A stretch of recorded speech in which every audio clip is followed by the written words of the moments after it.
Praise the Lord. प्रभु के नाम की स्तुति हो।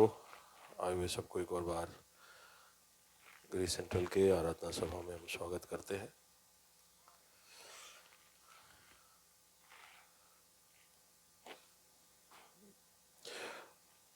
अगर आप पहली बार आए हैं तो अपने हाथ को जरा दिखाएं।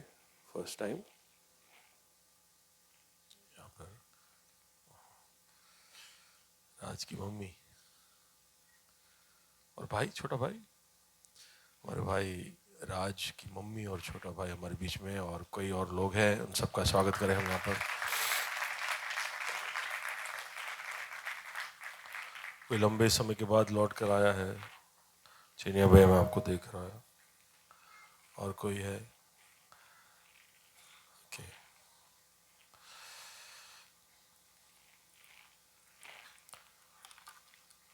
ओके, हमको धन्यवाद दे।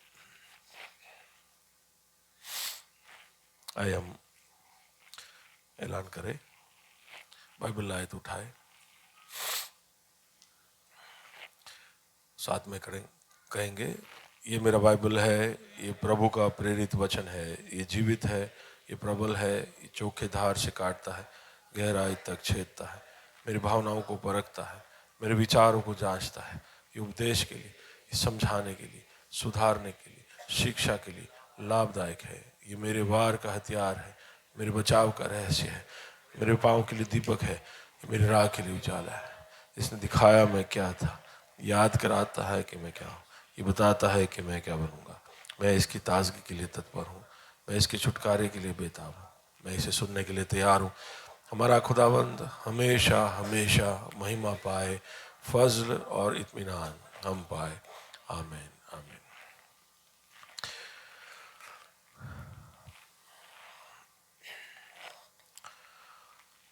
साल के आखिरी हफ्तों में हम पहुँचे हैं, 2-3 हफ्ते और फिर हम 2025 में खुदा ने चाहा तो संग प्रवेश करेंगे। 22 तारीख को यानी अगले रविवार को शाम को यहाँ पर क्रिसमस को हम मनाएंगे। 25 तारीख को सुबह को सारी ग्रेस कलीसियाएं साथ में मिलकर संयुक्त क्रिसमस की सभा होगी। 25 तारीख को वो यहाँ पर नहीं होगी, वो दिनेश हॉल में, जो सेल्स इंडिया आश्रम रोड सेल्स इंडिया के पीछे है, दिनेश हॉल में होगा सुबह 9 बजे से। लेकिन अगले हफ्ते 22 तारीख को शाम को यहाँ पर 7 बजे आउटरीच होगा। तो आपसे निवेदन है कि आप किसी न किसी एक व्यक्ति को लेकर आए जिसके बारे में आप सोचते हो कि उन्हें क्रिसमस के बारे में कुछ पता होना चाहिए। आप उनको संदेश सुनाना चाहते हैं, क्रिसमस का मैसेज उनको भी सुनाना चाहते हैं। तो हम हमारे जवान लोग सब बहुत मेहनत कर रहे हैं। स्किट है, कोरियोग्राफी है, बहुत मज़ेदार गीत है, वीडियो होंगे, संदेश होगा, इस पूरे जगह को सजाया जाएगा। तो आप ज़रूर, आपके पड़ोसी हो, आपके सहकर्मी हो, आपके रिश्तेदार हो, दोस्त हो, जिसको भी आप ये समाचार सुनाना चाहते हैं उनको लेके आइएगा 22 तारीख को यहाँ पर। हाँ, लेकिन अगर हमारे मेहमान बाहर खड़े रहेंगे तो अच्छा नहीं रहेगा। तो अगर आप लेके आए और आप देखते जा रहे हो कि मेहमान बढ़ते जा रहे हैं, हमारा थोड़ा विश्वास कम है ये बार, इसलिए हमने यही हॉल बुक किया है आउटरीच के लिए। लेकिन आप अगर सहकार दोगे तो अगले साल अगर खुदा ने चाहा तो हम बड़े हॉल में आउटरीच करेंगे, लेकिन इस साल यहीं करेंगे। तो अगर बाहर लोग खड़े रहेंगे तो फिर हम आपको, जो ग्रेस के है, जो उस दिन सुबह आराधना सभा में आए हैं, आपको हम कहेंगे कि धीरे से आप बाहर निकलो, ठीक है? तो पैकेट वैकेट खाना वाना हम दे देंगे आपको, लेकिन मेहमानों को हम जगह आगे देंगे, तो वो ज़रा याद रखना। हम चाहेंगे कि वो लोग ज़रूर इस प्रोग्राम को देखें। तो आप में से कई लोग जो वे वॉलंटियर्स के साथ बहुत सहकार करते हैं, आपसे निवेदन है कि उस दिन इससे भी बेहतर सहकार आप करें। नहीं, ओके, वो कटाक्ष था, ठीक है। उसके अलावा हमारा 19 तारीख को रानिप में एक आउटरीच हो रहा है, उसके लिए दुआ करिएगा। और 20 तारीख को हम बोपलमली इलाकों के लिए एक आउटरीच कर रहे, उसको भी दुआओं में याद करिएगा। 29 को है ना मैसाना में, 29 को 29 को हम मैसाना में कर रहे एक आउटरीच, उसको भी प्रार्थना में याद करेगा। प्रभु के संदेश की ओर जाते, उकाब हवा में ही है अभी भी, तो उसको हम समझते हैं थोड़ा और। उकाब को हम इसलिए सीख रहे, मैं याद करा दूं, क्योंकि प्रभु अपनी बराबरी इस पक्षी के साथ करता है। उकाब के बहुत सारे उदाहरण लेकर वो हमें समझाने की कोशिश करता है।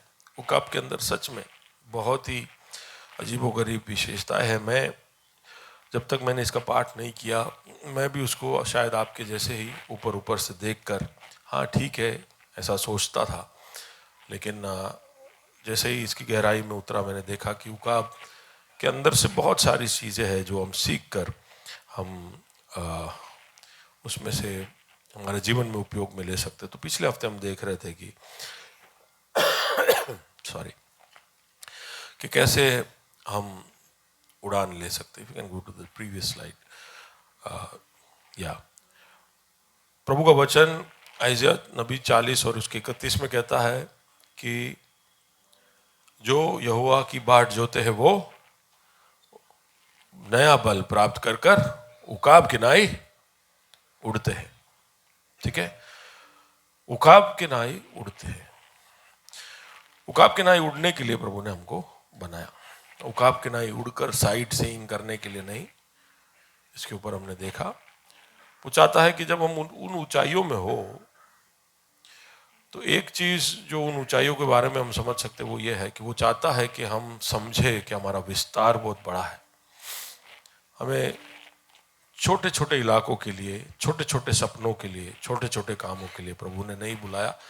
वो चाहता है कि हम एक बड़े विस्तार में, बड़े प्रभावशाली, बड़े असर छोड़ने वाले हम बन जाए। और उसके लिए वो हमें उस बड़े इलाके के अंदर प्रबंध भी देता है और आज़ादी भी, जिम्मेदारियां भी। और ऊंची उड़ान का मतलब एक और है चीज है कि हम उस ऊंचाई में अकेले होते, बिल्कुल। यानी हमारे जीवन में ऐसे अनुभव आएंगे जहां पर हमें ऐसा लगेगा कि हम बिल्कुल अकेले हैं।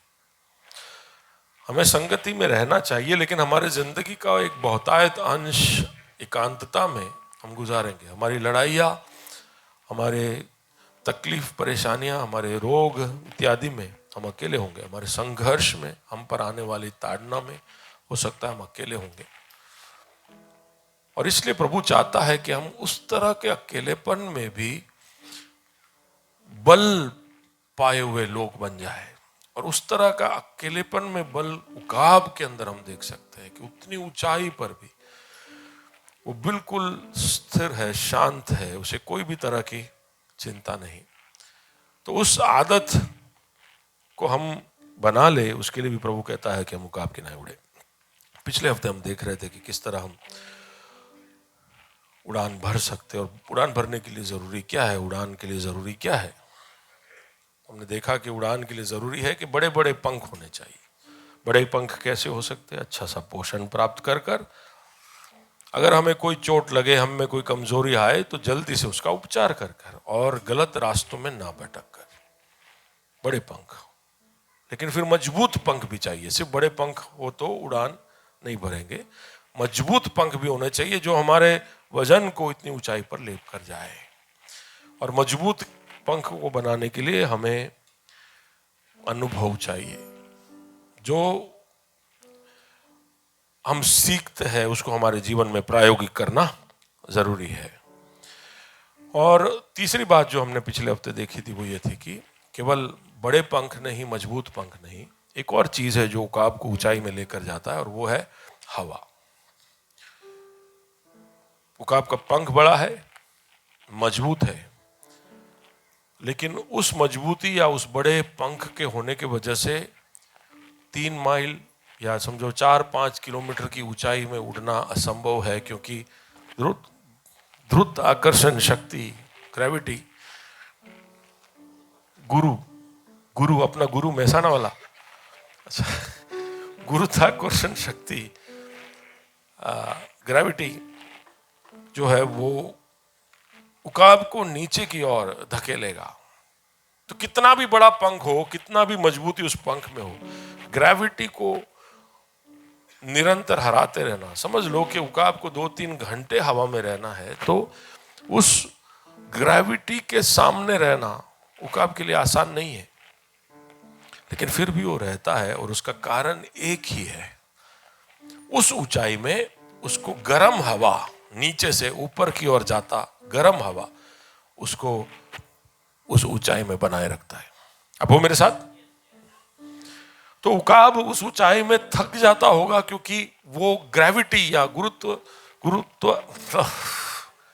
गुरुत्व आकर्षण शक्ति का विरोध करता है, लेकिन हवाएं बार बार उसको वहां पर बनाकर रखती है। तो हम देख रहे थे कि कैसे हमारे जीवन में ये सब संभव है। प्रभु क्यों कह रहा है हमको उड़ने के लिए, और उड़ने के लिए हमें किस तरह से सशक्त कर रहा है। तो हमारे भी पंख बड़े हो सकते हैं, हमारे भी पंख मजबूत हो सकते हैं, और उसके अलावा प्रभु पवित्र आत्मा हमारी मदद करेगा उस हवा में हम बने रहे। इसके लिए प्रभु ने अगर कहा है कि हमको ऊंचाई में उड़ना है, तो उस आदेश को पूरा करने के लिए जो कुछ भी जरूरी है तो प्रभु हमें प्रबंध कर कर देगा। उसके उस आज्ञा पालनता में हम बने रहे, इसके लिए वो हमें हर तरह से तैयार करेगा और सक्षम करेगा। तो यानी हमारे बड़े पंख हो सकते। बाजू वाले को कहिए कि मेरे पंख बड़े होंगे। अगर है तो बोलिए है। सब फ्यूचर टेंस में ही है हम लोग। हाँ, सुधीर के भाई सुनील, आपका स्वागत है यहां पर। ओके,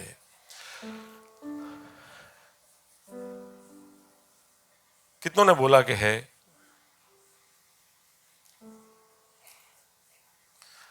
क्या है भाई, क्या है?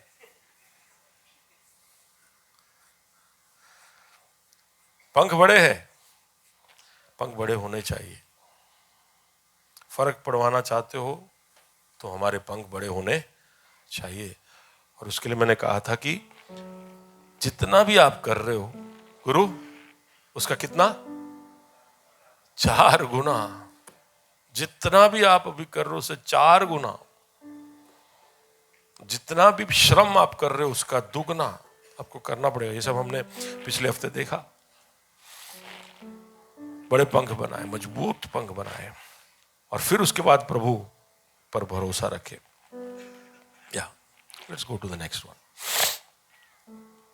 हम देख रहे थे कि किस तरह से प्रभु ने हमें उड़ने के लिए हर तरह से तैयार किया है। तो उसमें से एक बात जो थी वो थी,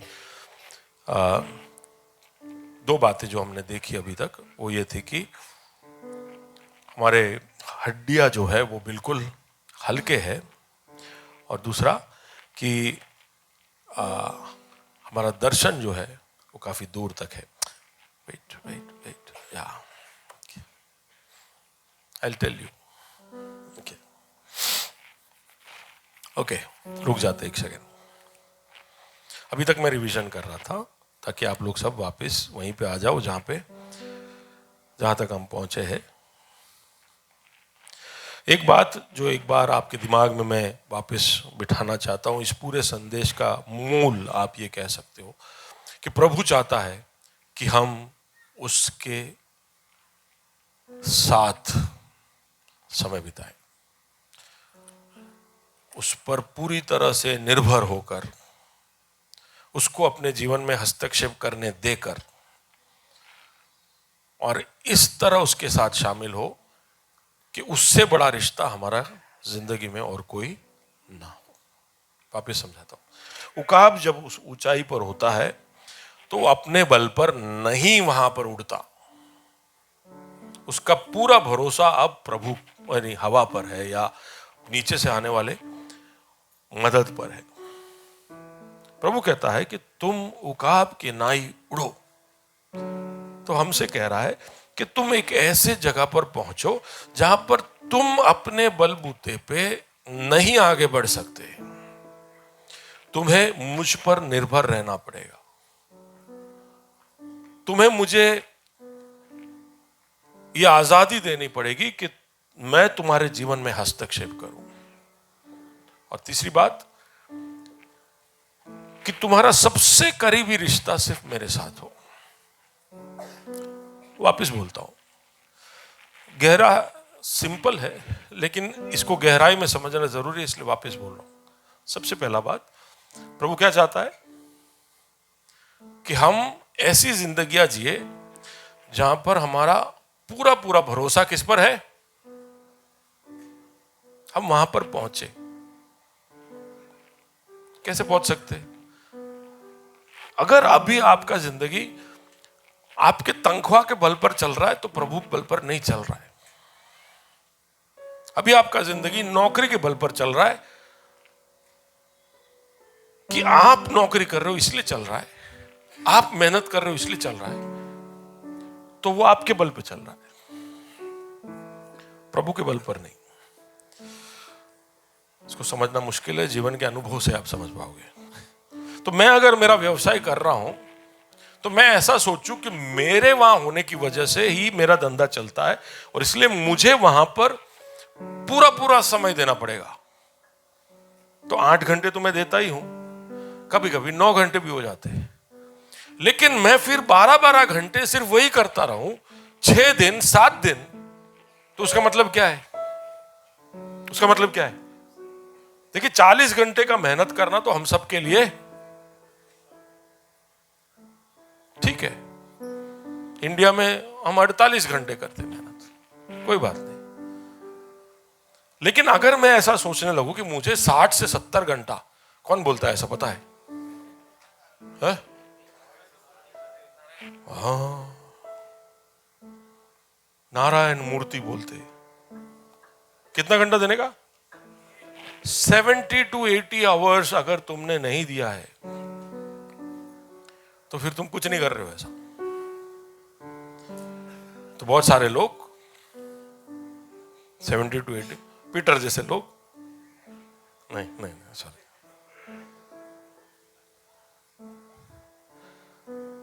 हम ऐसा मेहनत करते हैं जैसे कि हम नहीं करेंगे तो नहीं बनेगा लाइफ, आगे कुछ होगा नहीं। मैं ये नहीं कह रहा हूं कि हमें मेहनत नहीं करनी चाहिए, कोशिश नहीं करनी चाहिए, पूरे लगन से हमें हमारे व्यवसायों में, धंधे में, नौकरी पे नहीं लगना, ऐसा नहीं कह रहा हूं। पर ऐसा सोचना कि मैं बाकी सबको बाजू में रखकर ये करूंगा, तो इसके लिए फिर हम परिवार के साथ समय नहीं बिताते, हम बच्चों के साथ समय नहीं बिताते, हम दोस्तियां नहीं बनाते। ये सब तो बाद में कटता है, सबसे पहले कटता क्या है? सबसे पहले हम क्या छोड़ते हैं? देखो, जो करता है वो बोलता है क्या? उसका ध्यान, उसको मेरा ध्यान खींचना था, इसलिए जोर से बोला। क्या बोला? क्या छोड़ते हैं हम? रोमिल, बाइबल पढ़ना छोड़ते हैं। रोमिल बोलता है कि सबसे पहले हम क्या छोड़ते? बाइबल पढ़ना छोड़ते, संगतियों में जाना छोड़ते, प्रभु के लोगों के साथ बातें करना छोड़ते, संडे छोड़ देते। तो ये सब हम पहले काट देते और ये हमें पता भी नहीं चलता, बड़ा नॉर्मल लगता है क्योंकि हम क्या कर रहे हैं। पर हमारी जिंदगी में अगर हम ये दिखाना चाहते कि हम प्रभु पर पूरा पूरा भरोसा करते हैं, तो उसका मतलब है कि आपका जो भाग है वो आप कर कर, बाकी फिर आप प्रभु पर छोड़ दे कि कर लेगा, मैंने जो करना था कर लिया, अब प्रभु है ना प्रतिफल देने वाला।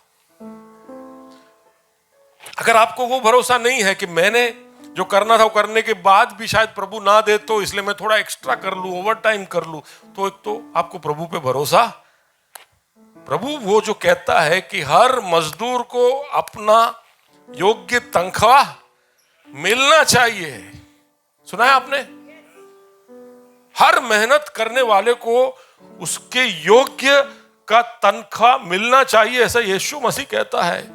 तो अगर उसने ऐसा कहा है तो आपने अगर मेहनत की है, आपने लगन से काम किया है, तो आपका प्रतिफल वो देगा। कभी कभी देरी वो करता है ये देखने के लिए कि भी आपको उस पर भरोसा है या नहीं, और हम अनजाने में ये बता देते कि हमें ऐसा भरोसा तो है लेकिन थोड़ा थोड़ा कम है। लेकिन प्रभु चाहता है कि जो यहोवा की राह देखते हैं वो नया बल प्राप्त कर उकाब की नाई उड़े। उसका मतलब है, उकाब की नाई उड़ने का मतलब है कि मुझ पर भरोसा करे जैसे उकाब हवाओं पे भरोसा करता है। उकाब सिर्फ हवा के भरोसे उड़ रहा होता है। वहां हवा रुक जाए तो उतने ऊंचाई से पैराशूट से जैसे लोग गिरते हैं ऐसे वो गिर सकता है, लेकिन हवा उसको ऊंचा बनाए रखता है। वो चाहता है कि हम भरोसा रखें कि प्रभु हमें ऊंचाइयों में बना के रखेगा। हालेलुया। और उस जगह पर जैसे हवा उकाब के जीवन में पूरी तरह से शामिल है, प्रभु चाहता है कि हम उसको ये अनुमति दे कि वो हमारे जीवन में निरंतर हस्तक्षेप करता रहे।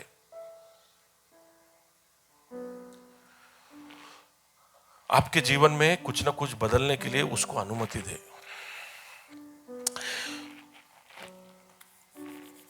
यीशु मसीह ने कहा कि मैं जा रहा हूं लेकिन मैं किसी और को छोड़ के जाऊंगा जो तुम्हारी मदद करेगा। क्या है उसका नाम? पवित्र आत्मा। यीशु मसीह द्वार पे खटखटाता है, कभी कभी मंदिर में घुसकर हुल्लड़ मचाता है। ये सब यीशु मसीह ने किया है, लेकिन पवित्र आत्मा ऐसा नहीं। पवित्र आत्मा एक बहुत ही जेंटल को क्या बोलेंगे, सौम्य और कोमल व्यक्तित्व है। The Holi spirit is very gentle. जो हम लोगों के बारे में इच्छा रखते हैं, लेडीज एंड, वो हमारी इच्छा है। लेडीज एंड मेन बोलने से काफी नहीं होता है। लेडीज एंड जेंटल हो जाओ मैन, ऐसे कह रहे। आपको ऐसा लगा कि आप जेंटल हो इसलिए बोल रहे, सॉरी, आपको जेंटल होने के लिए बोल रहे। लेकिन पवित्र आत्मा जो है वो बहुत ही कोमल है, जेंटल है। तो उसका मतलब है कि आप अगर बोलोगे कि मुझे नरक में जाना है, तो पवित्र आत्मा बोलेगा प्लीज, यस। उसका काम है आपको पाप के बारे में, धार्मिकता के बारे में, न्याय के बारे में बोध कराना। तो वो आपको बताएगा कि तू कहां कहां पाप कर रहा है। वो आपको बताएगा कि आप धार्मिकता में कहां कहां चूक गए हो। वो आपको बताएगा कि इस तरह से जीने से क्या न्याय तुझ पर आ सकता है। ये सब उसका काम है। लेकिन उसके बाद भी आप जिद पकड़ो और आप कहो कि मुझे नरक में जाना है, तो पवित्र आत्मा ऐसे करेगा। He will not force you। वो आप पर कोई भी तरह का जोर नहीं लगाएगा। और इसलिए जरूरी है कि हम अनुमति दें। हम ऐसे सोचते हैं कि क्योंकि अब हम उद्धार पा लिए हैं तो प्रभु हमारे जीवन में कभी भी आके कुछ भी करेगा। ऐसा नहीं है। प्रभु राह देखता है। क्यों हमको प्रार्थना करने को कहते हैं? इसलिए नहीं कि प्रभु को उस विषय के बारे में मालूम नहीं है।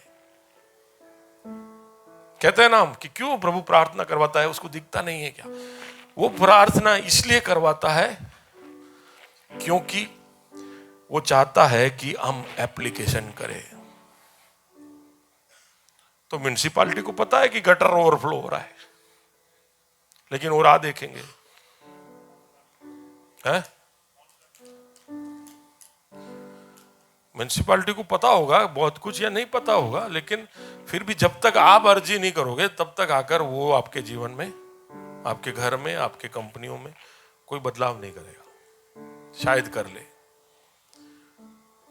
प्रभु चाहता है कि हम अनुमति दें उसको आपके जीवन में हस्तक्षेप करने के लिए। तो जब वो कहता है कि तुम उकाब के नाई उड़ो, तो वो हमसे कह रहा है कि मुझे अनुमति दो। जैसे उकाब अनुमति देता है हवा, बार बार हवा को और ऊंचाई में ले जाने के लिए। वैसे वो चाहता है कि हम उसको अनुमति दे हमारे जीवन में। तो हम गाते तो है कि तेरी मर्जी,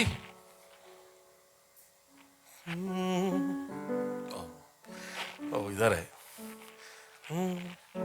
तेरी मर्जी, हाँ गाते, मेरे लिए हानि और नाश की नहीं,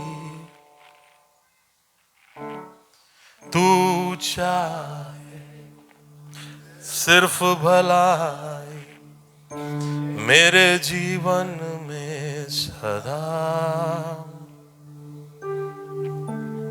गाए ना एक और बार, तेरी मर्जी, हानि और नाश की नहीं,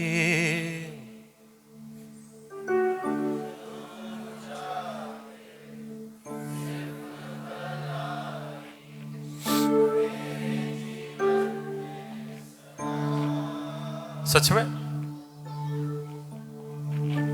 सच में। एक और बार गाते तब आप सोचना आप क्या गा रहे हो, ठीक है ना? सच में दिल दिल पे हाथ रख के एक और बार कि सच में मैं ऐसा ही मीन कर रहा हूं।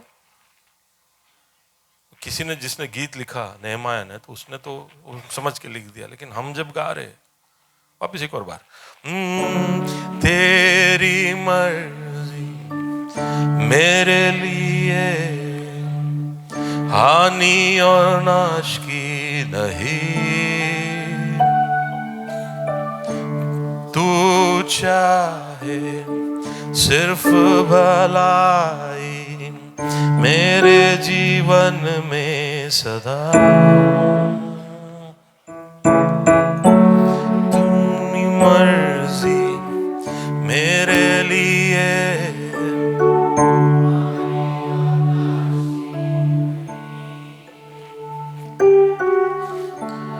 तू चाहे सिर्फ भलाई।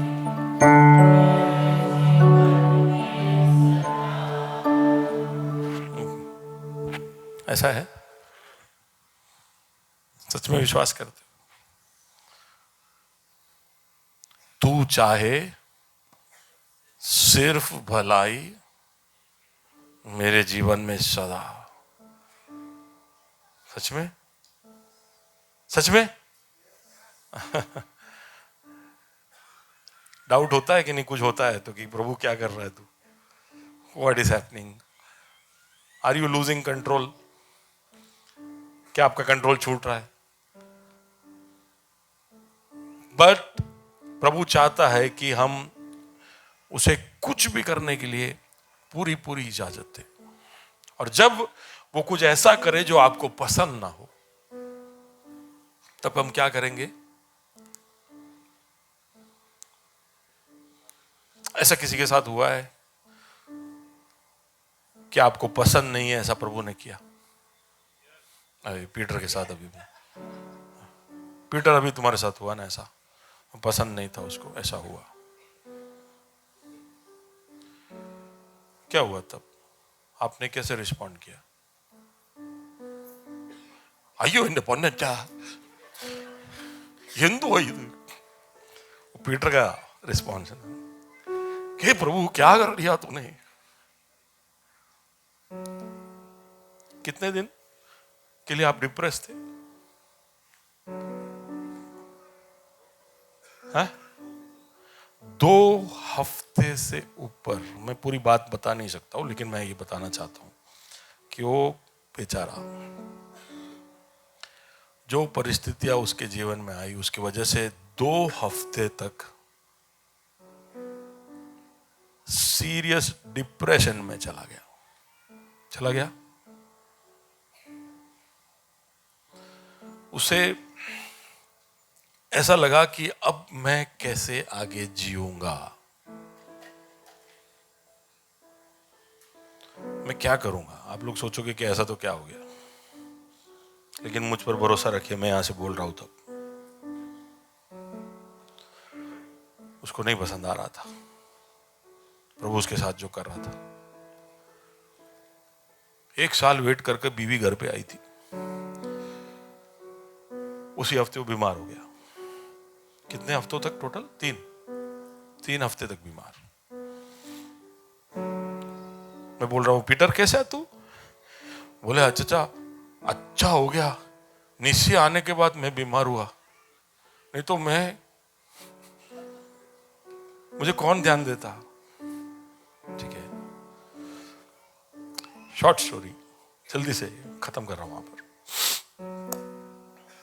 हम बोलते हैं, लेकिन जब हमारे जिंदगियों पर चीजें होती है तब हमें पसंद नहीं आता है। It was very difficult for him, it is very difficult for us. हमारे लिए भी जब हमारे साथ हुआ, हम सब यहाँ पर बैठे हुए, मैं कई लोगों के जीवन में ये बात जानता हूं कि आपके जीवन में ऐसी परिस्थितियों में से आप गए जो आपको पसंद नहीं था। आज भी शायद ऐसी परिस्थितियों में आप फंसे हुए हो और आप सोच रहे हो कि क्यों ऐसा है, क्यों प्रभु ऐसे कसौटी लेता है मेरी।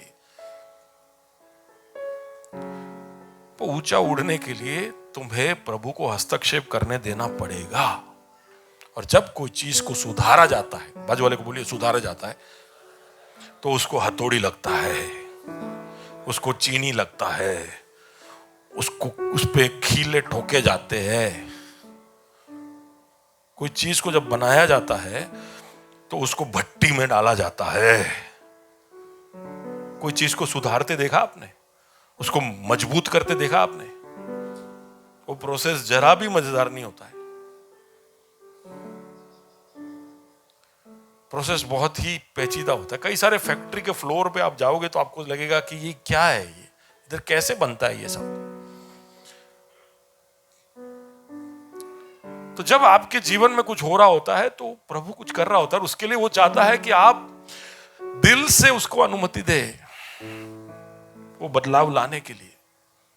हमें समझ में नहीं आएगा, लेकिन वो कुछ कर रहा है जो बहुत लंबे समय के लिए हमारे जीवन में। जब 15 साल की उम्र से लेकर 25 साल की उम्र तक मेरे घर में मेरे पापा और मम्मी के बीच घमासान युद्ध चल रहा था।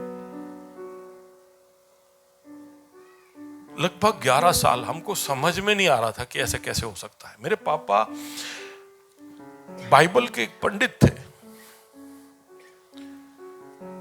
लेकिन कभी कभी उनके माफ करना पापा, सुनते मेरे संदेश को हर हफ्ते,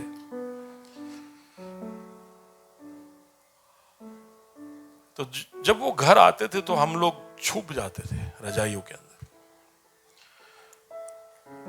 और वो समय हमारे लिए बहुत मुश्किल था। मेरी छोटी बहन सिर्फ 3 साल की थी। शादी होते होते मेरे बाल सब सफेद हो गए थे। ऐसे नहीं हुए थे, स्ट्रेस में हो गए थे। मेरे बहनों के लिए और मेरी मम्मी के लिए मैं अकेला एक ताकत का कारण बन गया था घर के अंदर। पर मुझे बहुत ही गुस्सा आता था, पापा पर नहीं, खुदा पर,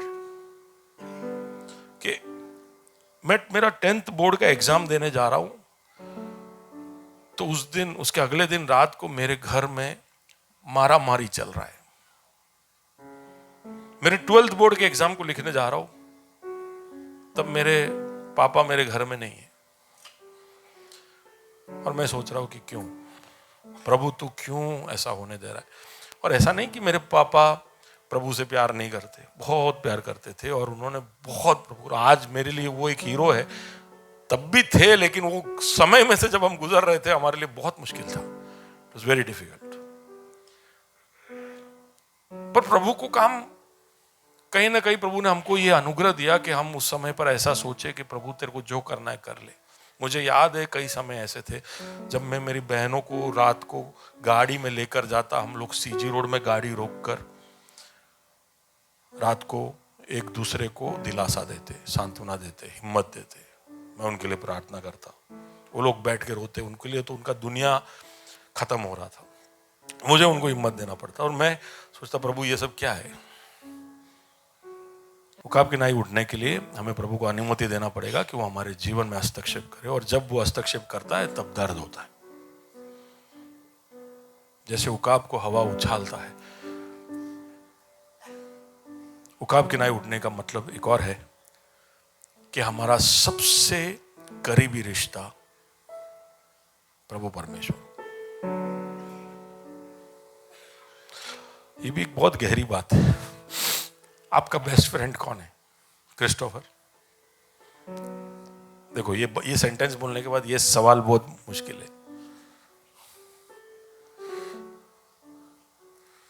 आपका बेस्ट फ्रेंड कौन है? मयूर।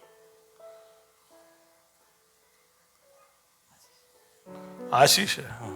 आपका बेस्ट फ्रेंड कौन है? आशीष अपना वसावा चौहान भी। ओके, हाँ ओके, गीतकार। शिजू, आपका बेस्ट फ्रेंड कौन है?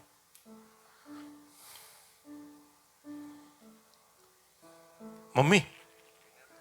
अच्छा, विनय भैया। ओके। और आपका?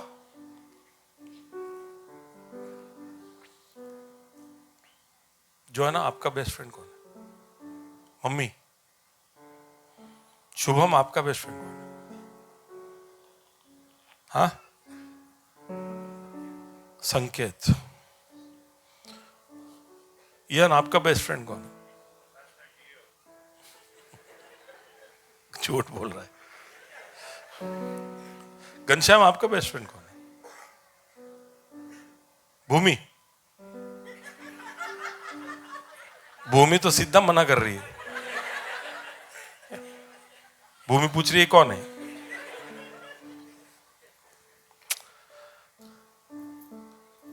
प्रभु का दिल क्या कह रहा है पता है? कि जब कोई आपसे पूछे कि आपका सबसे अच्छा दोस्त कौन है, तो आपको बोलना चाहिए, सुरेंद्र क्या बोलना चाहिए? मेरा सबसे बेस्ट फ्रेंड मेरा खुदा है। वो सुनना चाहता है।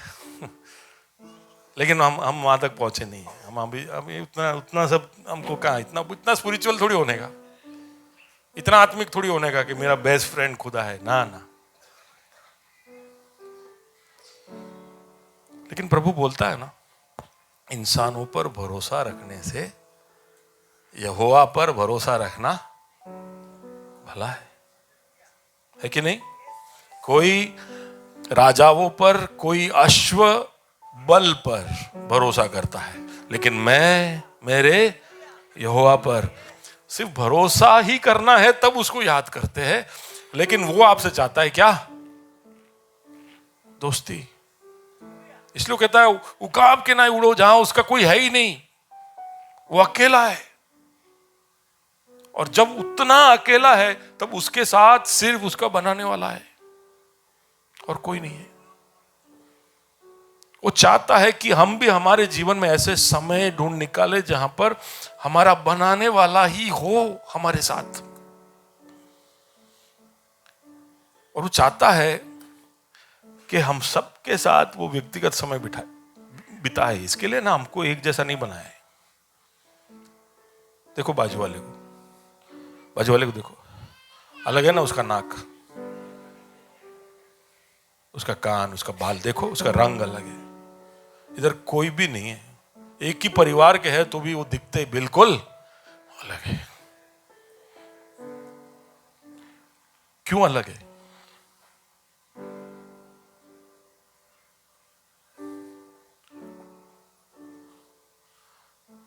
क्योंकि आप खास हो। आप अलग इसलिए हो क्योंकि आप खास हो, आप प्रभु के लिए बहुमूल्य हो, और प्रभु आपको अलग से चाहता है। आपके अंदर ऐसा कुछ प्रभु देख रहा है जो आपके पास ही है और किसी के पास नहीं है। क्या बोलते हैं इसको? डोपल गैंगर बोलते। क्या उसका मतलब? बिल्कुल आपके जैसा ही कोई। पर ऐसा कुछ होता है लुक वाइज सिमिलर। अच्छा, हो सकता है लुक वाइज सिमिलर हो सकता है। जैसे उमन अंकल और रोमिल लुक वाइज सिमिलर है?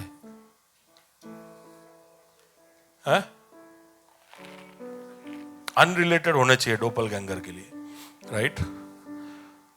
लेकिन फिर भी आप उनको साथ में बिठाओगे तो they are never the same.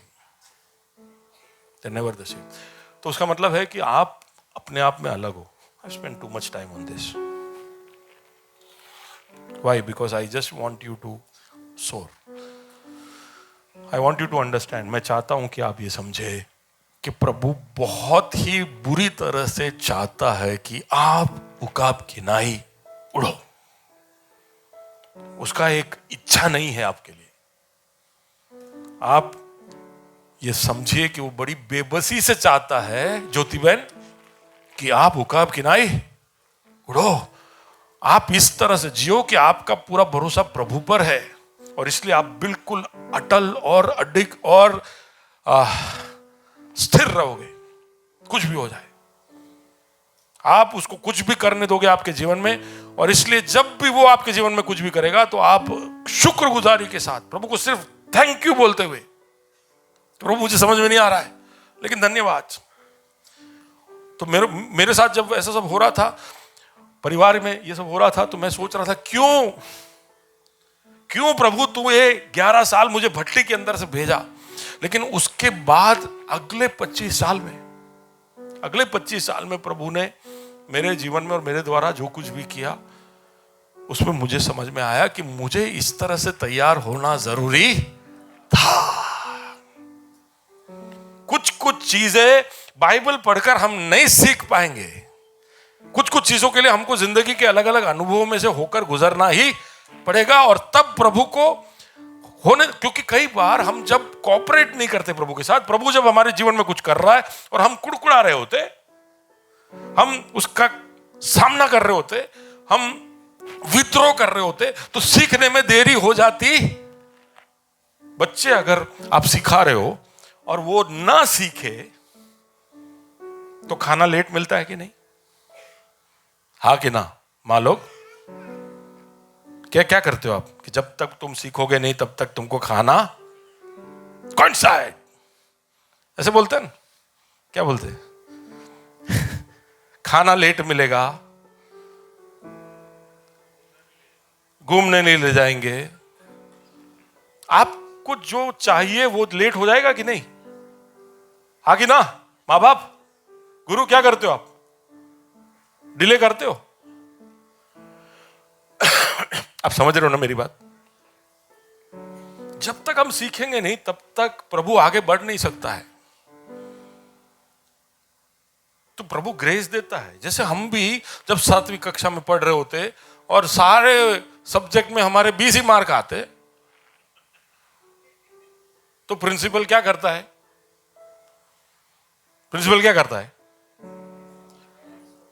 हाँ, सिर्फ आपको नहीं, बोले खानदान को बुला, बोले मैं इसको कोई भी चांस नहीं दे सकता, मैं इसको 8वीं में नहीं ले जा सकता, बोले इसको सिखाना पड़ेगा, ये आगे नहीं बढ़ सकता है। तो ऐसा ही है, हम जब तक नहीं सीखेंगे। तो अगर आपके जीवन में कई बार उत्तर देरी से आ रहा है, सुन रहे हो, आपके परेशानी का हल देरी से आ रहा है, तो आप समझ लेना कि सीखने में देरी हो रही है। सुन रहे हो? मैं सीधा ऐसे ही सोचता हूं, प्रभु कि मुझे कहां देर हो रहा है सीखने में। अगर तू मुझे कोई कसौटी से भेज रहा है और तू मुझे कुछ सिखा रहा है और उसमें भी देर हो रही है, तो उसका मतलब है कि मैं नहीं सीख रहा हूं। क्योंकि प्रभु तो अभी गा रहे, तेरी भलाई, क्या गा रहे थे हम? प्रभु तेरी भलाई, तेरा अनुग्रह, और अब तक काफी था, आगे भी काफी है, तेरी भलाई, गा रहे थे ना सब। मेरे को ट्यून नहीं मालूम। हाँ, और प्यार भी, ओके, भलाई, प्यार और अनुग्रह, अब तक काफी था, आगे भी काफी। झूठे सबकी सब। सच में हम कई बार मैं कुछ गा नहीं पाता हूं, मैं बोला यार अभी वो फ्रेम ऑफ माइंड में नहीं हूं मैं। It's okay sometimes not to sing lies.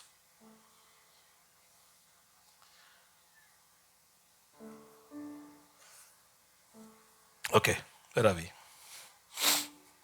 प्रभु ने हमें, अगर इतनी बेबसी से वो कहता है कि हम ऊंचाइयों में उड़े, तो उसने हमको इस तरह से उड़ने के लिए तैयार किया है। Quickly let me finish this point today. Okay, तो नंबर 1 ये तो हमने कह दिया कि होलो विंग्स है ना। ईगल के क्या होते हैं, इस तरह के उसके हड्डियां होती है, हनीकॉम्ब स्ट्रक्चर बोलते, तो इसका वजन नहीं होता है, ठीक है। तो ये हमने देख लिया, इसलिए मैं इसमें जा नहीं रहा हूं। Next, it has a very sharp vision. तो जैसे ईगल को उस ऊंचाई में कोई भी तरह की असुरक्षा ना हो, इनसिक्योरिटी ना हो, मैं प्रभु तूने मेरे को ऐसे ऊंचाइयों में रखा है, I am missing the fun in life. मैं जब दोस्तों को मिलता हूं तो मेरे दोस्त लोग बोलते हैं हमें तो इंगिया फरवा गया, हमें तो आ पार्टी में आता नहीं, इंगिया आता। बोले हूँ अटला ऊंचाई में मैंने तो पार्टी भी नहीं देखा थी। होता है ना कई बार कि हम प्रभु और मीटिंग ये इधर ये लाइफ स्टाइल, ये बोले अरे हाँ चर्च वाला बहुत बिजी राखे सबने के दोस्तारो जे मजा ले खबर ज नहीं पड़ती। कारण के चर्च के व्हाट्सएप से इतने मैसेज आते हैं, दोस्तों का व्हाट्सएप नीचे दब जाता है। हेलो, किसी को ऐसा दुख है? तो क्योंकि वी मिस आउट। तो प्रभु कहता है कि नो, उस ऊंचाई पर भी जो जरूरी है वो देखने के लिए मैं तेरे दर्शन को सही रखूंगा। You will not miss out on what is necessary. तो समरूनी का दृष्टांत हम देखते हैं, अच्छे समरूनी का, तो उसमें वहां पर सब देखने वाला एक याजक वहां से गया, सब देखने वाला एक लेवी वहां से गया, लेकिन जिसे नहीं देखना चाहिए था लेकिन उसने देख लिया। अच्छे समरूनी ने देख लिया। He saw it. That example tells us that हमें जो देखना चाहिए, अगर हम प्रभु के पीछे हैं तो हमें जो दिखना चाहिए वो सब प्रभु देखने में हमारी मदद करेगा। What is necessary, what is good. So let's read that. I think it is Hebrews. No, not Hebrews. It is Hebrews 5 verse 14. Is it? Yeah. It's not there, but it is Hebrews 5 verse 14. Can you take that? Yeah. check. पर अन्य सयानों के लिए है जिनकी ज्ञानेंद्रियां अभ्यास करते करते भले बुरे में भेद करने में निपुण हो गई। जिनके ज्ञान इंद्रिय अभ्यास करते करते भले और बुरे का भेद करने में निपुण हो गए। यानी उनको दिख रहा है क्या सही क्या गलत, क्या करना चाहिए क्या नहीं करना चाहिए।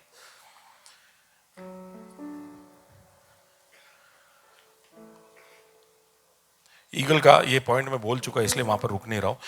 ईगल का लगभग 3-3.5 किलोमीटर का रेंज है साइट का। इतनी ऊंचाई पे वो कुछ भी मिस नहीं करता है।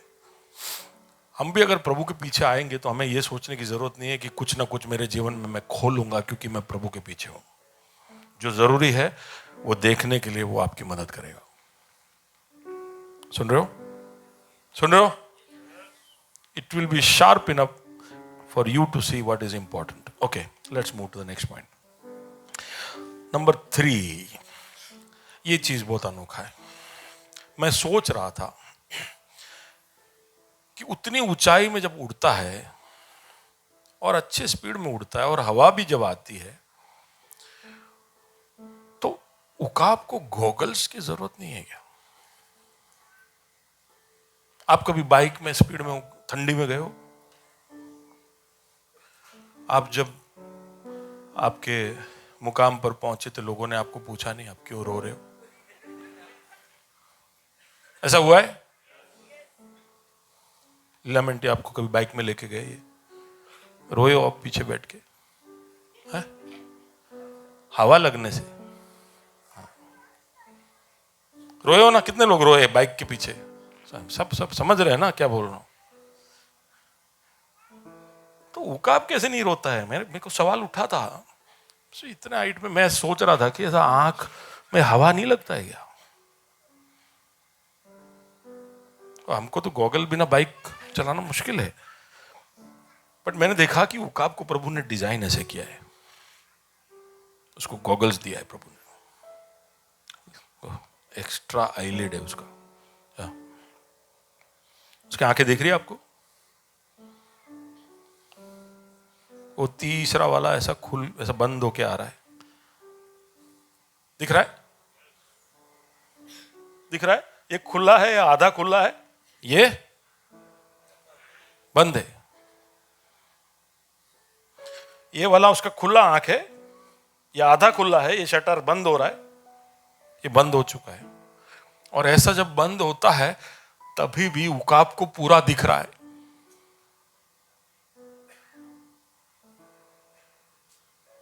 हेलो,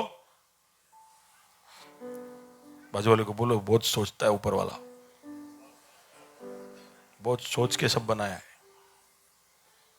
हम लोग अभी तक सुन रहे थे, हमने कभी सोचा नहीं कि यार उकाब को गोगल्स चाहिए कि नहीं, लेकिन प्रभु ने डाल के दिया अंदर।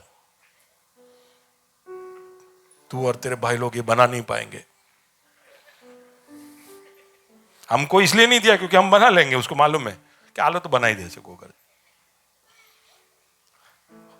उकाब को अंदर डाल के दिया। एंड उतनी ऊंचाई पर और कितनी भी स्पीड में डाइव मारेगा, इसके आंख को कुछ होगा नहीं। अच्छा, क्या क्या रोकता है ये? क्या क्या रोकता है? एक तो हवा रोकता है, मिट्टी रोकता है, एक और चीज जो हमारे आंखों में जाता है हाई स्पीड ट्रैवलिंग में, मिट्टी। फिर दूसरा कि हमारी आंखें सूख जाती है हवा लगने से, मॉइस्चर चला जाता है, ड्राई हो जाता है, तो आप आंखें से फफड़ता है, यू विल कीप, क्या बोलते हैं, आप ऐसे आंख बंद करते रहोगे क्योंकि आपको उसमें या नमी लानी है, आपको उसको गीला करना है आंखों को। तो ये सब ध्यान में रखकर और इसको क्लीन भी करना है। तो ये शटर सिस्टम है।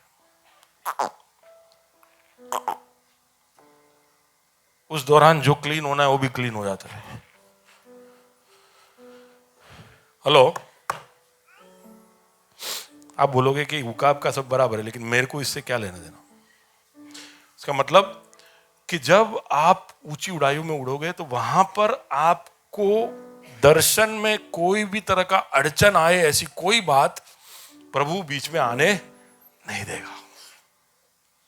आपको ऊंचा दूर का दर्शन भी दिया है, लेकिन आपको कई बार सामने चीजें आ जाएगी जो आपके दर्शन को रोके। तो यूसुफ को दर्शन दिया कि तेरे माँ बाप, तेरे भाई लोग सब तेरे सामने झुकेंगे, लेकिन उसके बाद जो भी परिस्थितियां उसके जीवन में आई वो उसके दर्शन को रोक रहे थे। लेकिन यूसुफ के अंदर एक ऐसा आईलिड था, एक ऐसा उसका एक दर्शन था जिसमें उस तरह का कोई भी अड़चन उसके दर्शन को रोका नहीं। जब हर बार इजराइल के लोग कुड़कुड़ाते थे, जिसकी वजह से उनको 40 साल रेगिस्तान में घूमते रहना पड़ा। प्रभु का योजना सिर्फ कुछ महीनों का था, कुछ दिनों का था, लेकिन क्योंकि वो सीखे नहीं तो 40 साल वो रेगिस्तान में घूमते रहे। लेकिन इस 40 साल के दरमियान मूसा इनके इस कुड़कुड़ाने की वजह से या इनके स्वभाव की वजह से अपने दर्शन को खोया नहीं। या फिरौन के पास जब वो जाता, फिरौन को बोलता कि मिस्र के लोगों को छोड़ दे, तो ना बोलता। फिर पहला प्लेग हुआ, दूसरा प्लेग हुआ, तीसरा प्लेग हुआ, चौथा प्लेग हुआ, पांचवा प्लेग हुआ। हर बार प्लेग जो जंडू है वो प्लेग होता था तो लोग, महामारी जब होती थी तो मूसा छोड़ता था, सोचता था कि इसमें तो छोड़ ही देगा, इसमें तो छोड़ ही देगा। आप सोचिए, जब तक उसका इकलौता बेटा मरा नहीं तब तक फिरौन ने उसको जाने नहीं दिया। लेकिन ये कोई भी बातें उसके लिए अड़चन बनी नहीं। वो दानियल ले लो, पाउल ले लो, इन सब के जीवन में यही बात है। God will give you enough, आपको इतना वो देगा कि आपके विश्वास में कोई भी तरह का अड़चन आए ना। आपको इतना तो बल कहीं ना कहीं से देगा कि आप निराश ना हो। तो उस समयों में आईसीपीएफ के एक स्टाफ, आईसीपीएफ यानी कॉलेज यू जैसा होता है, ऐसा कॉलेज विद्यार्थियों के बीच में काम करने वाला एक स्टाफ हमारे जीवन में आया। वो एक हिंदू परिवार से प्रभु में आया था, लेकिन उस समय में उसने अपने हाथ को बढ़ाकर मुझे मजबूत किया, मुझे दिशा दी, मुझे प्रोत्साहन दिया। मुझे खुद पर भरोसा नहीं था, लेकिन वो मुझे देखता और मुझे कहता कि जियो काम, आजा चल अपने कुछ करते। देखिए, कैसी भी परिस्थिति हो जाए, प्रभु आपको कभी भी मदद के बगैर या आपके दर्शन में रुकावट आए ऐसी परिस्थिति में छोड़ेगा नहीं। There will always be something to help you. कुछ तो ऐसा होगा जिसको पकड़कर आप टंगे रह सकते हो। Always, that is God's faithfulness. तो हम जब सोचते हैं कि अब क्या होगा, अब क्या होगा, अब क्या होगा, नहीं पैनिक होने का। कहीं तो है, कुछ तो है जो अभी प्रभु भेजेगा मेरे सामने, जिसको पकड़कर मैं टंगे रह सकता हूं। और ये सब इतनी बार देख लिया है, तो मैं मेरे जीवन में जब गुजरता हूं, कितना भी बड़ा समस्या आए, मैं शांत रहता हूं, क्योंकि मुझे मालूम है कि मुझे अक्ल ज्यादा चलाने की जरूरत नहीं है। इस वक्त आएगा तो खुदा सब मेरे सामने ला देगा, मेरे लिए उत्तर जो है वो ला देगा। सुन रहे हो Anil? God will bring help for me. बोलते मेरा दर्शन किस तरफ है, मेरा नजर किस तरफ है? पहाड़ों की तरफ है। मेरा नजर किस तरफ है? सुना है ना, पहाड़ों की तरफ है। लेकिन मेरा उत्तर कहां से आएगा? हेलो। तो कई बार हमारे दर्शन सिर्फ पहाड़ों की तरफ जाते हैं, लेकिन उत्तर हमारा कहां से आता है? स्वर्ग और पृथ्वी को बनाने वाले यहोवा से आता है। सुन रहे हो? तो आपकी नजरें पहाड़ों तक ऐसे पूरा ऊपर ले जाना, उत्तर वहां से आएगा। ओके, यूहन्ना 16 और उसका 13। परंतु जब वह अर्थात सत्य का आत्मा आएगा तो तुम्हें सब सत्य का मार्ग बताएगा, क्योंकि वह अपनी ओर से ना कहेगा, परंतु जो कुछ सुनेगा वही कहेगा और आने वाली बातें तुम्हें बताएगा। आने वाली बातें बताएगा, जो वो सुनता है वो बताएगा, सत्य तुम्हें बताएगा। पूरे चैनल खुले, FM, AM, शॉर्टवेव सब खुले। कहीं से भी आपको कोई भी तरह की रुकावट की जरूरत नहीं। पवित्र आत्मा आपके दर्शन को कभी भी आंच आने नहीं देगा, आने वाली बातें बताएगा। कई बार ऐसा मेरे साथ हुआ, हर बार नहीं होता है। मैं ऐसे मेरी गवाही यहां दे सकता हूं कि कुछ होने वाला होता है तो प्रभु मुझे बता देता है कि ये होने वाला है, ताकि मैं तैयार हो जाऊं। हर बार नहीं होता है, कभी कभी ऐसा होता है। आपके साथ भी हुआ ऐसा? हुआ ऐसा? अभी पीटर अभी बोल रहा था मुझे, राजकोट गए तभी ना, कि भाई राजकोट ये बार मेरा कुछ प्रॉब्लम होने वाला है। प्रभु ने बोला। कितने लोगों को ऐसा हुआ है? गारंटी से मैं बताता हूं, जब हो जाने के बाद आप मुड़ के देखते हो तो आप बोलते हो कि ये मेरे को पता चला था। हेलो, इसका मुझे हिंट मिल गया था। छोटी छोटी बातों में मुझे मिल जाता है कि हाँ ये अब होने वाला है। तो उसका मतलब है कि आपको अलर्ट रहना पड़ेगा, अलर्ट रहना पड़ेगा, और प्रभु आपको बताते रहेगा। Okay, let's go to next one. तो उसका मतलब है कि आप उड़ सकते हो, उड़ने के लिए आपको डिजाइन किया गया है। या आप बड़ी वेगता से, बड़ी ऊंचाई से नीचे की ओर आ पाओगे। तो आप इतनी ऊंचाई पे हो तो आपको सोचने की जरूरत नहीं कि मैं जल्दी से नीचे आ पाऊंगा कि नहीं। प्रभु का डिजाइन इस तरह से है कि जो उकाब है वो 100 माइल 160 किलोमीटर के स्पीड से, यानी अपना बॉम्बे जाता है, नया गाड़ी निकला, क्या उसका नाम, वंदे भारत। उकाब कौन सी स्पीड से उतरता है? वंदे भारत बोल के उतरता है। 160 किलोमीटर की स्पीड। आप क्या सोचते हो?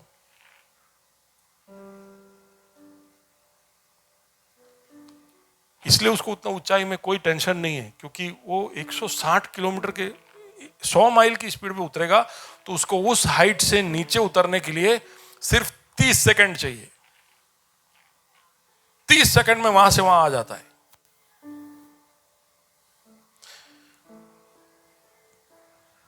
तो एक बात मैं आपको बता रहा हूं कि हमारे अंदर ये काबिलियत है कि हम कहीं भी, खास करके प्रभु की उपस्थिति में है, तो संसार की बातों के अंदर जल्दी से उतर पाएंगे। We will be able to shift and adapt very quickly. हमको डर है कि बहुत आत्मिक हो जाएंगे ना तो हम संसार की बातों में कमजोर पड़ जाएंगे।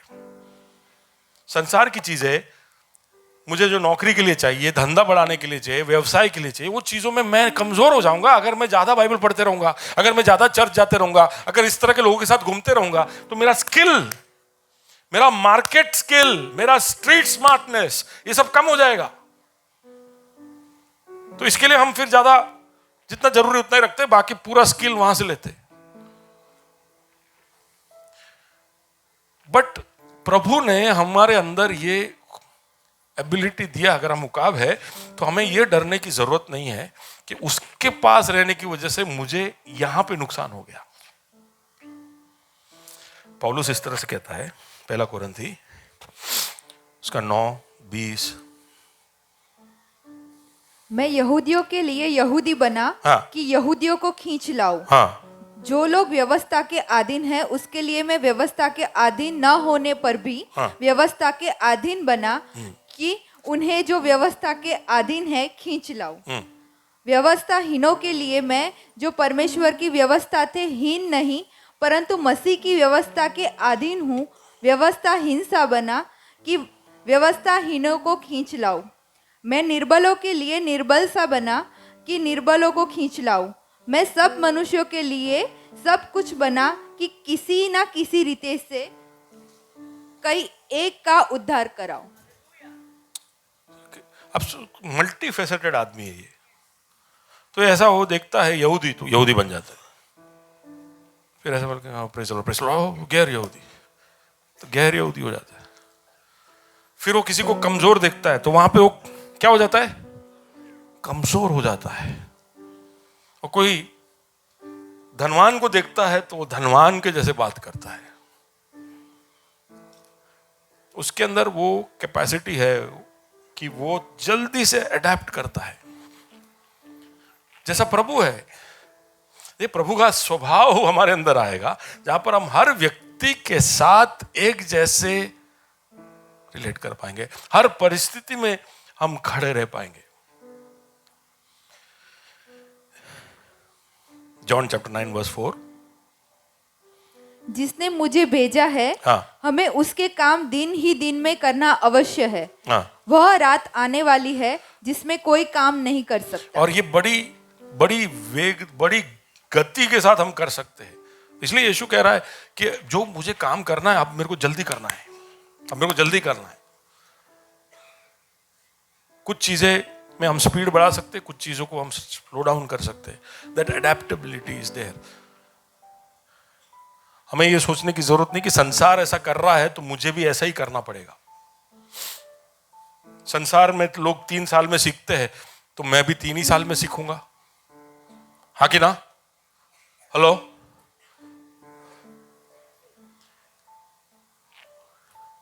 खोलिए ना भजन संहिता 119, उसका 96, 96, 97 शायद।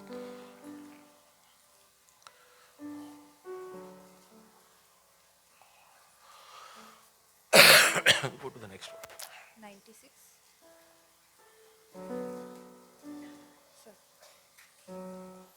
Yeah. जितनी बातें पूरी जान पड़ती है उन सबको मैंने तो अधूरी पाया है, परंतु Psalm 119 ना 119 और उसका 96, 97 सॉरी। आहा मैं तेरी व्यवस्था से कैसी प्रीति रखता हूँ, दिन भर मेरा ध्यान उसी पर लगा रहता है। तू यानी ये अभी क्या कर रहा है, ये उकाब की नाई उड़ रहा है, दिन भर उसका ध्यान उसकी व्यवस्था पे रहता है, आहा मैं कितना प्यार करता हूं। ठीक है, फिर क्या बोल रहा है? तू अपनी आज्ञाओं के द्वारा मुझे अपने शत्रुओं से अधिक बुद्धिमान करता है। तेरे आज्ञाओं के द्वारा क्या करता है? शत्रुओं से, जोर से बोलना, शत्रुओं से बुद्धिमान। शत्रुओं से बुद्धिमान, आगे, क्योंकि वे सदा मेरे मन में रहती है। मैं अपने सब शिक्षकों से भी अधिक समझ रखता हूँ। शिक्षकों से समझदार। जोर से बोलिए, शत्रुओं से बुद्धिमान, शिक्षकों से समझदार। गाना लिख सकते हैं। ओके, शत्रुओं से बुद्धिमान, शिक्षकों से समझदार, और मैं पुरानियों से भी समझदार हूँ। और पुरनियों समझते हो आप क्या है? पूर्वजों से, हमारे आगे जितने लोग जिए उन सबसे भी ज्यादा समझ। उसका मतलब है कि जो समझ आप अनुभव से ले सकते हो, जो समझ आप एजुकेशन आप सीख के ले सकते हो, और जो समझ और टैक्टिक और स्ट्रेटेजी शत्रुओं में है जो आपको हरा सकता है, उन सब से भी बुद्धि और समझ आपको कहां से आएगी? कहां से आएगी?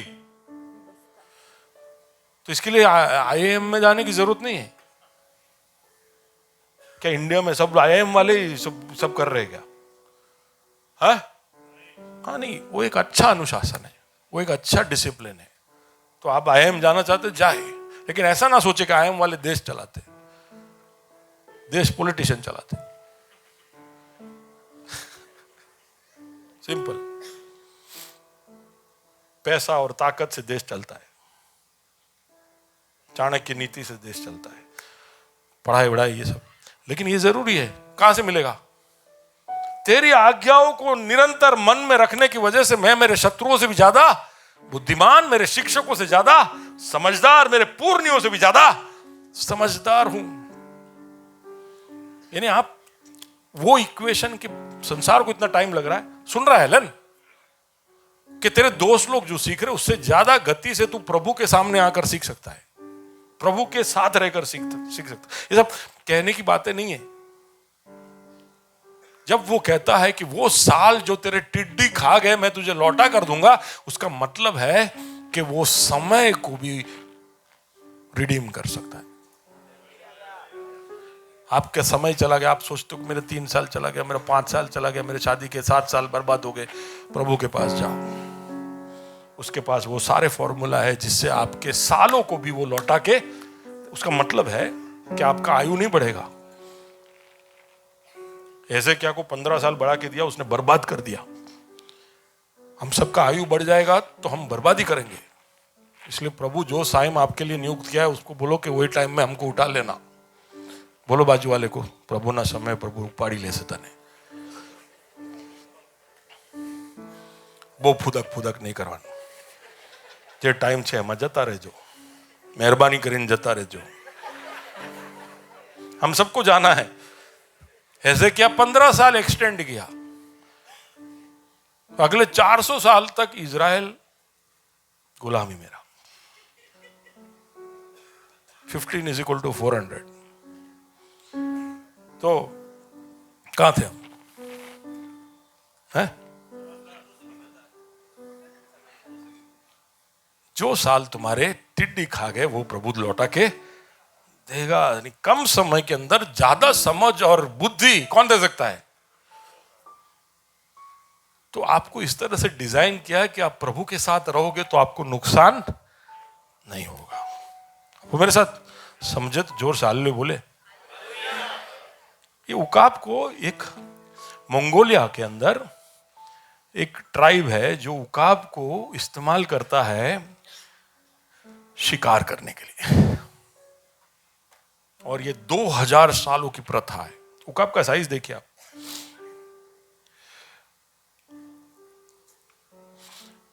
और ये खरगोश,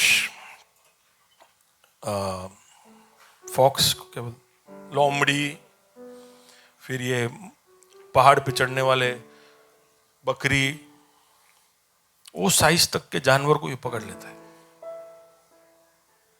तो इसका कैपेसिटी भी अच्छा है। तो बरकुच्ची बोलते हैं इसको, जो इनको ट्रेन करते हैं उसको बरकुच्ची ऑफ मंगोलिया। वो इनको ट्रेन करते क्योंकि ये बहुत अच्छे शिकारी है। बाजू वाले को बोलो शिकारी।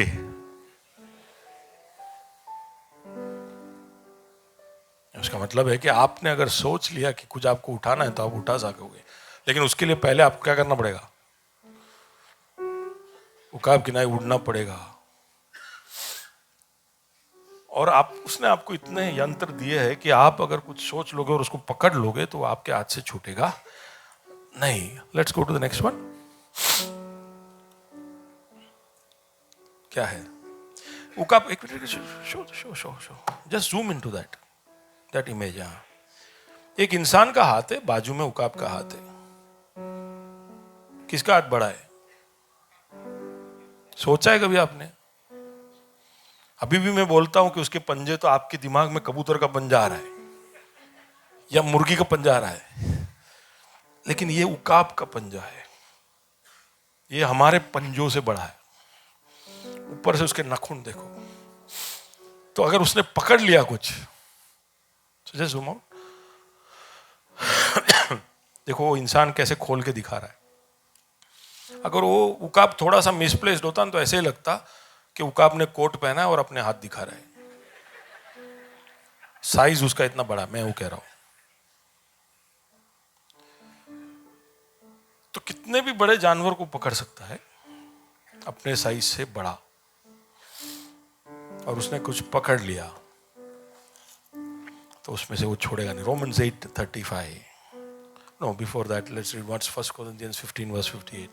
We'll close. 1 Corinthians 15 verse 58. Yeah. इसलिए हे मेरे प्रिय भाइयों, दृढ़ और अटल रहो और प्रभु के काम में सर्वदा बढ़ते जाओ, क्योंकि यह जानते हो कि तुम्हारा परिश्रम, तुम अटल रहो, है ना? प्रभु में तुम क्या करो? दृढ़ और अटल रहो। दृढ़ और अटल रहो। जब हमसे वो कह रहा है तो वो क्षमता हमारे अंदर है, इसलिए वो कह रहा है कि तुम दृढ़ और अटल रहो। कि तुमने अगर कुछ पकड़ लिया तो तुम वहां पर बराबर ग्रिप पकड़ कर आप रह सकते हो। आपका विश्वास हो या आपने कुछ मन में सोच लिया, उसमें अच्छा ग्रिप आपको मिल सकता है। आप अटल रह सकते हो, आप दृढ़ रह सकते हो। रोमन्स 8:35 आज हम गा रहे थे ना। कौन हमको मसीह के प्रेम से अलग करेगा? कौन करेगा? क्या क्लेश या संकट, हाँ, या उपद्रव या अकाल, या नंगाई या जोखिम या तलवार? या ये कुछ भी हमको अलग नहीं कर सकता है। Hallelujah, hallelujah. आइए खड़े हो जाते हैं और हम गाते हैं कि can you give me that scale? What is that?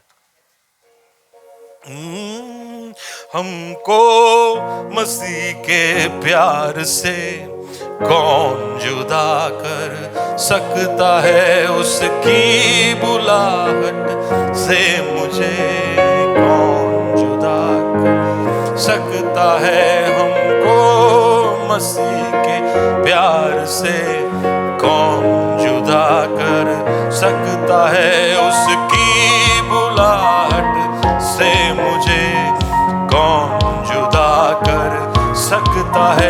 मेरा रहबर है वो, ओ सरताज है वो, ओ मेरा रहबर है वो, सरताज है वो, मेरा ऊंचा गढ़ है वो, मेरा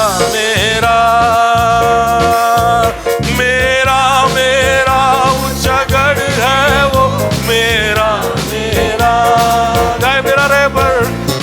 रहबर है वो, सरताज है वो, मेरा रहबर है वो, सरताज है वो, मेरा ऊंचा गढ़ है वो, मेरा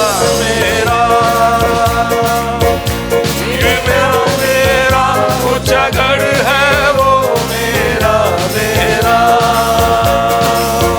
मुझको मसीह के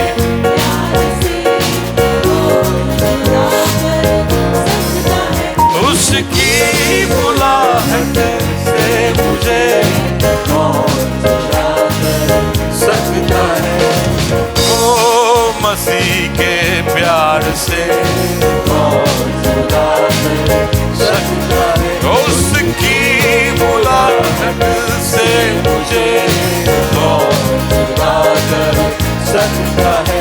मेरा रहबर है वो, राजी है वो, मेरा रहबर है वो, सरताज है वो, मेरा मेरा ऊंचा गढ़ है वो, मेरा मेरा मेरा मेरा ऊंचा गढ़ है वो, मेरा मेरा मेरा मेरा ऊंचा गढ़ है वो, मेरा मेरा।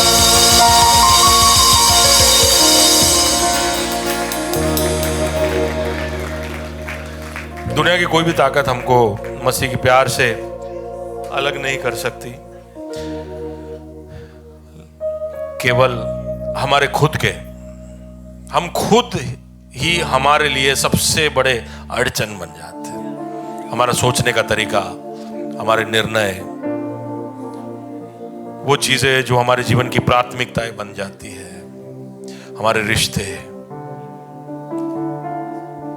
हम ही खुद को मसीह और उसके प्यार और उसके भलाई और उसके अनुग्रह से वंचित रखते हैं। इसलिए प्रभु कहे, प्रभु मेरी मदद करना, मैं उड़ना चाहता हूं लेकिन मैं तुझ पर भरोसा नहीं कर पाता हूं खुदा।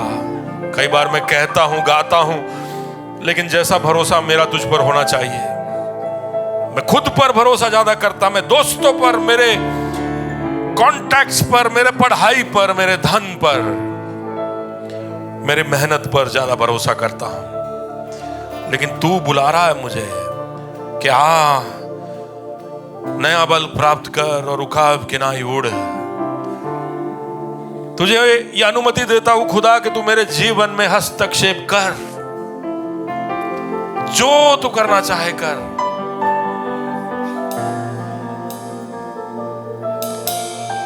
और तू मेरा सबसे करीब का दोस्त बन जा। गाए दिल की गहराई से,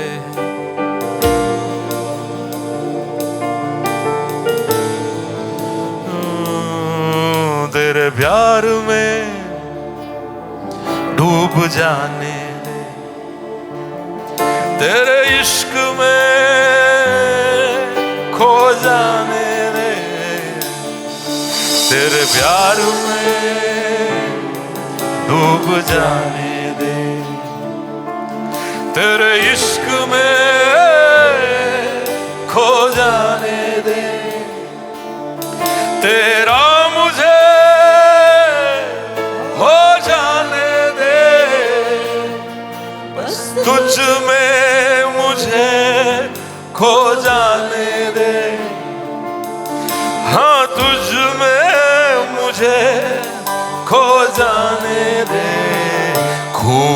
खूबसूरत तू है खुदा, खूबसूरत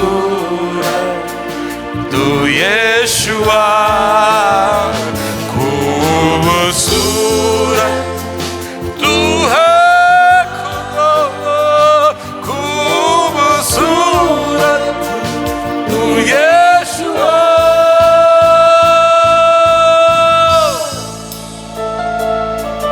कोई सरहद ना मुझे रोक सके, हर सीमा को टूट जाने दे।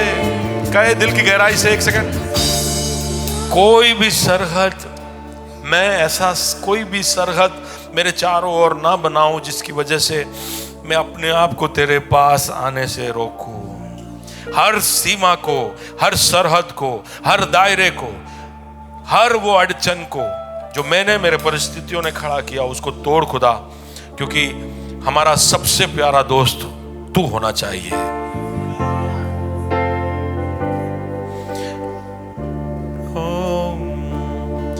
कोई सरहद ना मुझे रोक सके, हर सीमा को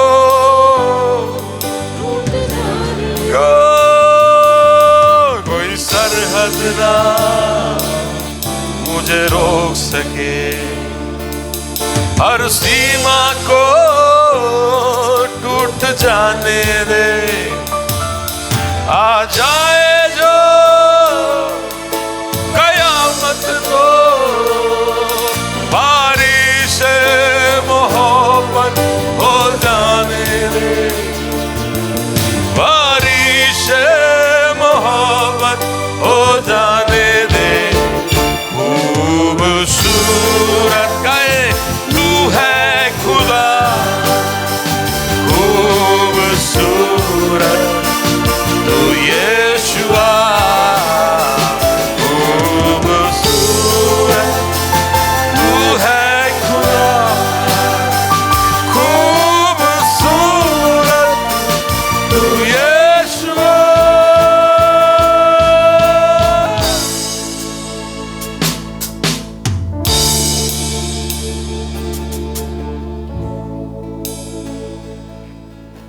कोई भी चीज हमें, जैसे तू हमें मुक्त करता है, जैसे तू हमें जकड़ लेता है, जैसे और कोई भी चीज हमें उस तरह से जकड़ या पकड़ ना पाए, हमारे ध्यान को उस तरह से आकर्षित ना कर पाए। तू हमारा सबसे बड़ा आकर्षण, तू हमारा सबसे बड़ी महत्वाकांक्षा बन जाए, तू हमारा सपना, हमारा सबसे प्यारा दोस्त बन जा खुदा।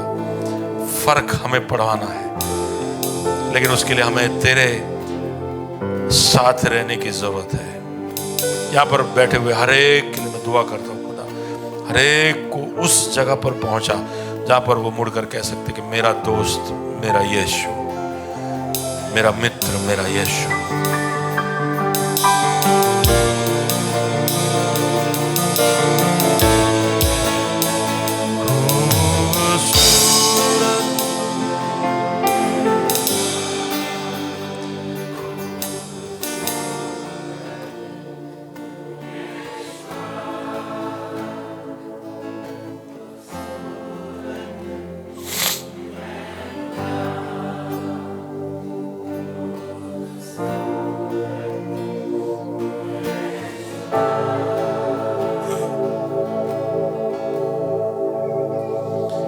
एक क्षण बगल में जो बैठे खड़े हैं उनके लिए प्रार्थना करें।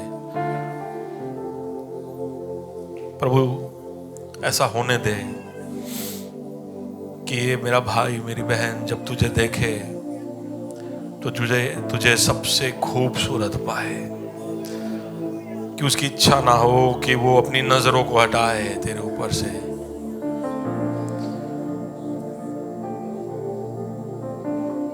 तो उनका दुलारा बन जा, लाखों और लाखों, हजारों और हजारों में सबसे उत्तम तो उन्हें दिखाई दे। हालेलुया। गुलाब या सोसन के फूल से भी प्रभु जी खूबसूरत उनके लिए मालूम हो। तो केवल एक कहने के लिए प्रार्थना नहीं, इन सबके जीवन में प्रभु जी तेरे साथ कि उस रिश्ते का एक गहरा अनुभव होने के लिए तू उनकी मदद करना। ये सब तेरे लिए उड़ेंगे खुदा, ऊंचाइयों में उड़ेंगे, तो उनके विस्तारों को बढ़ाएगा, वो आत्मविश्वास में बढ़ेंगे, बड़े बड़े पराक्रम के काम तेरे लिए जहां पर भी तूने इन्हें रखा है वहां पर वो करेंगे खुदा। अपने इलाकों को बदलने वाले बनेंगे, अपने परिवारों को बदलने वाले बनेंगे, अपने कंपनियों में बदलाव लाने वाले बनेंगे।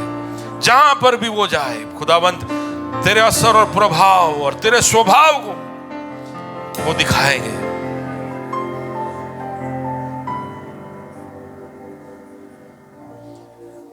प्रार्थना सुना इसके लिए धन्यवाद, यीशु मसीह के नाम से, आमीन।